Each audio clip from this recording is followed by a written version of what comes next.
So that's the issue that I have, because we've got to, as the black community's got to pull their head out of their behinds and realize that there is an agenda at work to try to keep you voting a certain way. And that's what this message is too. So I hope you share the heck out of this, because I hope all the black folks that have a problem with me, or all the black folks that vote Democrat and that side with liberals, will listen to this nugget of wisdom coming from Malcom X in 1964. 1964, he was trying to out the Democrat agenda and the liberal agenda. And here we are, over 50 years later, still dealing with the same garbage, except now the color lines are blurred.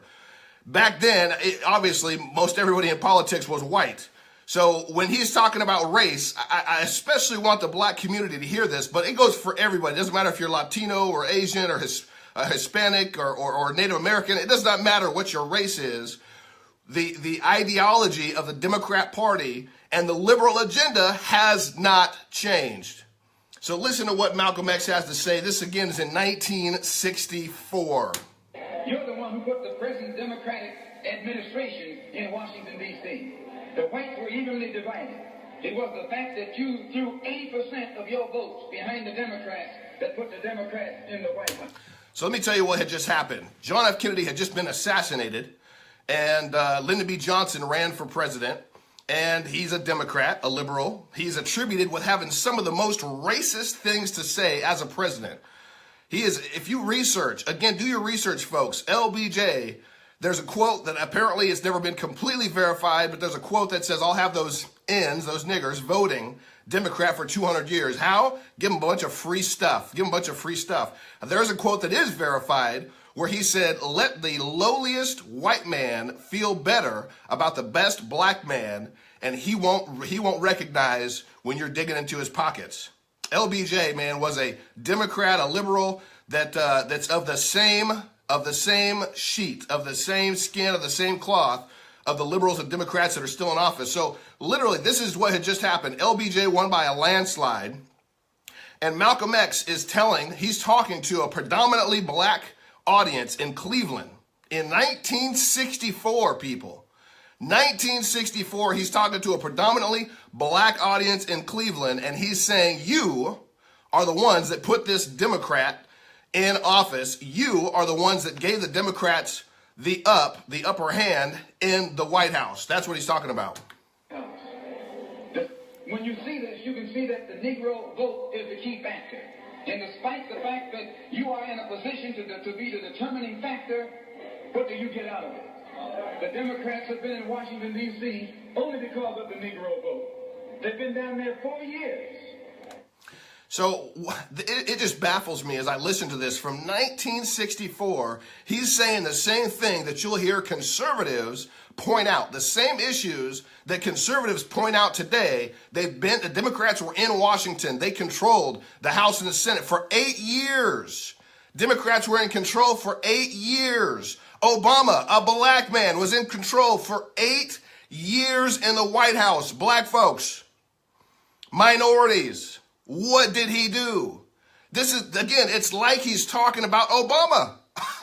It is literally like he's talking about the Democrats of today, except this was over 50 years ago.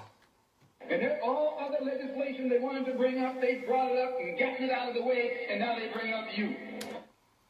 All the legislation that the Democrats want to bring up, doesn't it sound like the same stuff that happens today? It's the same thing that Trump was calling Hillary on. You talk about the black community, and you talk about, the Hispanic community because you want their vote. And then once you got their vote, it's back to politics as normal. It's back to business as usual. And the minorities are on the back burner. It blew me away to listen to this. It absolutely blew me away. And now they bring up you. And now they bring up you. You put them first and they put you last. You put them first. Because you're a chump. Malcom X said it, folks. Malcom X said it. He said, you put them first and they put you last. black community, minority community, and I don't even care if you're white, I don't care what color you are.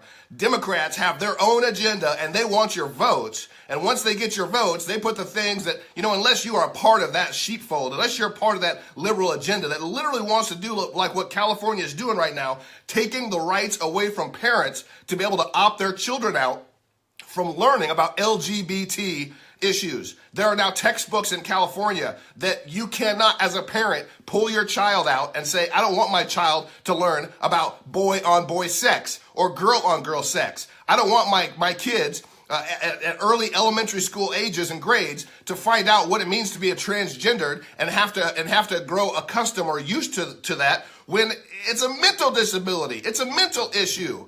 And these kids don't know any different. It's an agenda to try to strip away the fabric of the innocence of our youth. And California has just passed a law that says parents cannot pull their kids out of the classes that are talking about LGBT. So what does Malcom X say to everybody that votes Democrat, that votes liberal? He called him a chump.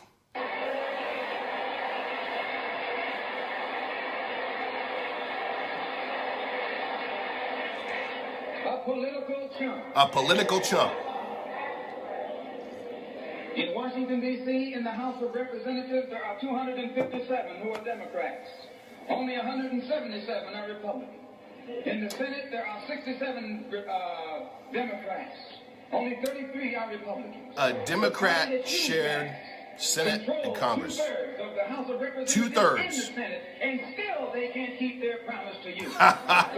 Was he talking about today?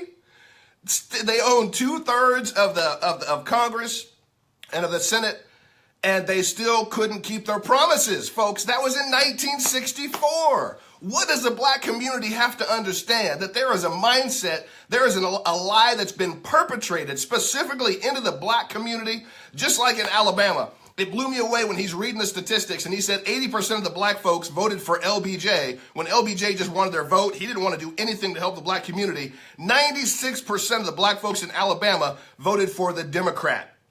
Over Roy Moore, they voted for the liberal Doug Jones. And this was over 50 years ago. People have to understand this. They've got to be aware of this. The young black folks have to understand this. Please share this, because if they're going to call me a porch monkey, they're going to call me an Uncle Tom, they're going to say, oh, you're this or you're that. I don't think you would dare say that about Malcom X.